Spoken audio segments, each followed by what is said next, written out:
আসসালামু আলাইকুম সম্মানিত ভিউয়ার্স, আশা করি সবাই ভালো আছেন। তো এটা একটা কমন বাথরুমের ভিতরে আমরা একটা পানি লাইনের কাজ করতেছি। থ্রেড পাইপের কাজগুলো করে দিচ্ছি। দেখুন বন্ধুরা, দরজা দিয়ে ঢোকার পরে সবার প্রথমে এখানে দেখুন একটা সিলিংয়ে ঝর্ণা দিয়েছি। আর এই পাশে আমরা একটা বেসিংয়ের জায়গা রেখে দিয়েছি। এটা দেখুন, এটা হচ্ছে বেসিংয়ের পয়েন্ট। আর এখানে যে তিনটা পাইপ দেখতেছেন, এটা হচ্ছে গেজার থেকে গরম পানিটা নামবে।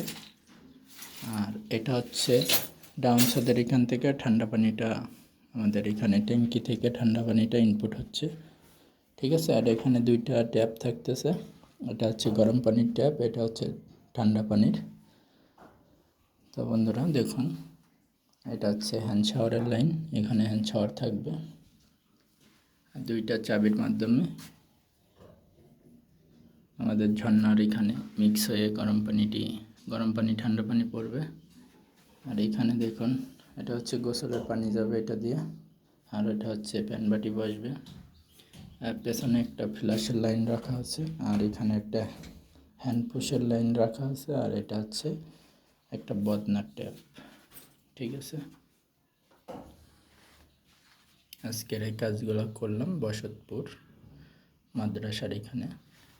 কাজগুলো কীরকম হয়েছে আপনারা অবশ্যই কমেন্টে জানাবেন।